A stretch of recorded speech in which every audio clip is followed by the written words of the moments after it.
안녕하세요. 잘못된 컨설팅을 뒤집는 안영준 세무사입니다. 오늘은 경영인 정기보험에 대해서 정리를 해보려고 합니다. 요즘 경영인 정기보험을 세금 절감의 목적으로 추천해 주시는 분들이 굉장히 많은데요. 과연 이 보험이 정말 유용한지, 그리고 비용 처리에 있어서는 어떤 주의가 필요한지에 대해서 한번 살펴보겠습니다. 경영인 정기보험은 법인이 보험의 계약자와 수익자가 되고, 그리고 피보험자 같은 경우에는 대표이사나 임직원이 되게 됩니다. 이 보험은 소멸성 보험인데요. 이 보험의 핵심 사항은 만기 환급금이 없다는 것입니다. 그러나 중요한 점은 이 보험에 대해서도 세무처리 규정에 대해서 정확하게 이해해야 한다는 점입니다. 2013년 국세청 예규에 따르면 이 경영인 정기보험에 대해서 해약 환급금이 발생하는 그 시점에 금액에 대해서 자산으로 처리하고, 나머지 기타 부분들에 대해서는 비용 처리하라고 되어 있습니다. 즉, 다른 기타 보험들과 똑같이 회계 처리하라고 말을 해준 것인데요. 그러면 2014년에 나온 예규에 대해서 한번 또 살펴보도록 하겠습니다. 먼저 말씀을 드리면, 사전에 퇴직 시점을 모르기 때문에 퇴직 시점에 해약 환급금을 모르게 됩니다. 그러면 이 부분에 대해서 회계 처리할 때는 만기 해약 시점에 환급금을 가지고 자산 처리를 해야 되는데요. 그러나 이 경영인 정기보험이라는 것에 대해서 특징은 만기 환급금이 없다는 것입니다.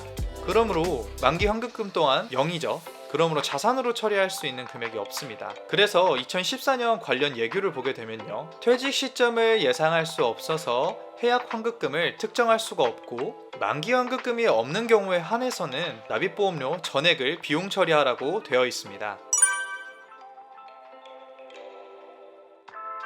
비용 처리하고 다 좋아요. 그런데 많은 대표님들께서 놓치시는 부분들도 꽤 있습니다.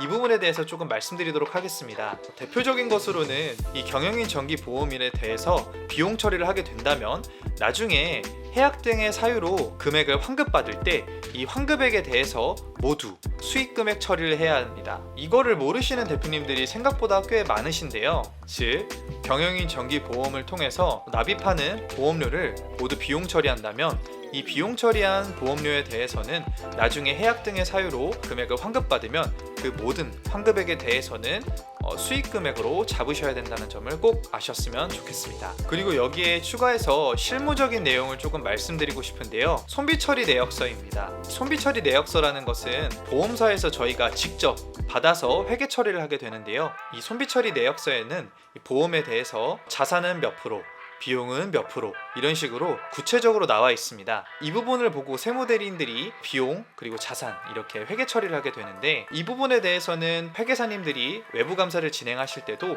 손비처리 내역서를 보면서 관련 회계 처리를 감사함으로 되게 중요한 부분입니다. 제가 왜 이 손비처리 내역서에 대해서 말씀을 드리냐면, 많은 대표님들께서 경영인 정기보험을 가입을 하시고 그 보험에 대해서 납입하는 보험료가 모두 비용 처리가 된다고 생각을 하고 계시는 경우가 굉장히 많습니다. 그런데 그 상황에서 이 손비처리 내역서에 따라서 회계 처리를 하게 되니까 다 비용 처리를 인정받지 못하는 경우들이 생겨서 굉장히 당황하시는 경우들이 꽤 많습니다. 그러므로 이 경영인 정기보험을 가입하시기 이전이라면 꼭 손비처리 내역서에 대해서도 체크해 보셨으면 좋겠습니다.